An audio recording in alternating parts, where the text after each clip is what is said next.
Welcome to Chirala local channel. Me Janardhan Perala journalist. పేద ప్రజల సొంతింటి కల నెరవేరే రోజులు దగ్గరలోనే ఉన్నాయి. ఇల్లు నిర్మించుకునే స్తోమత లేక ఎంతో మంది ఇల్లు లేక దశాబ్దాల కాలం నుండి అద్దె ఇళ్లలో మొగ్గుతున్నారు. అటువంటి వారికి కూటమి ప్రభుత్వం మంచి అవకాశం కల్పించింది. అదేమిటంటే గృహ నిర్మాణ పథకం. అయితే ఇక్కడ ఓ కిటుకు ఉంది. అది ఓన్లీ మహిళలకు మాత్రమే. అంటే మగవారికి అవకాశం లేనట్లేనా?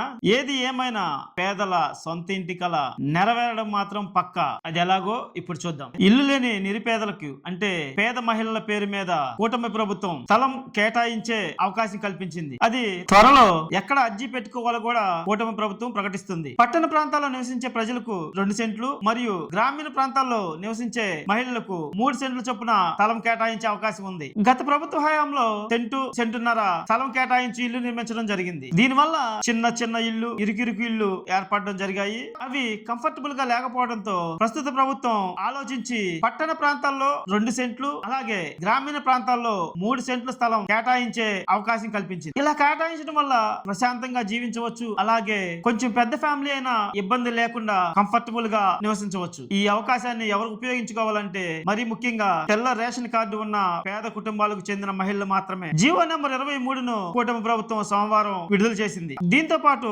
లబ్ధిదారులకు నిబంధనలు కూడా పెట్టింది. ఆ నిబంధనలు ఏమిటంటే అర్హులైన వారికి అంటే ఇప్పుడు తీసుకునే వారికైనా గతంలో తీసుకున్న వారికైనా ప్రభుత్వం ఒకసారి స్థల పట్టాను కేటాయిస్తుంది. స్థలం కోసం అర్జీ పెట్టుకునే వారికి రాష్ట్రంలో ఎక్కడైనా స్థలం కానీ అలాగే ఇల్లు కానీ ఉండకూడదు. గృహ నిర్మాణం కోసం అప్లై చేసుకునే వారికి 5 ఎకరాల మెట్ట భూమి, 2.5 ఎకరం మాగాని మించి ఉండకూడదు. అంతకన్నా మించి ఉంటే అలాంటి వారు అనర్హులు. అంతేకాకుండా గత ప్రభుత్వంలో దూర ప్రాంతాల్లో స్థలాలు ఇచ్చిన వారు కానీ అలాగే శ్మశానాల దగ్గర వరద ముంపు ప్రాంతాలు అంటే వరదలు వచ్చినప్పుడు మునిగిపోయే ప్రాంతాల్లో ఇళ్ల స్థలాలు తీసుకున్న వారు వద్దనుకుంటే ఆ పట్టాలను రద్దు చేసి తిరిగి మరలా వేరే ప్రాంతంలో ఇచ్చే అవకాశం కూడా కూటమి ప్రభుత్వం కల్పించింది. అలాగే లేఅవుట్లలో అక్కడక్కడ ఖాళీ స్థలాలు ఉన్నప్పుడు వాటిని తీసుకునేందుకు లబ్ధిదారులు ఓకే చెప్తే అలాంటి ప్రాంతాల్లో కూడా స్థలం కేటాయించే అవకాశం కూటమి ప్రభుత్వం కల్పించింది. గ్రామ మరియు వార్డు సచివాలయాల ద్వారా ఇళ్ల స్థలాలకు దరఖాస్తులు పెట్టుకోవచ్చు. అర్జీలు పెట్టుకున్న వారి తుది జాబితాను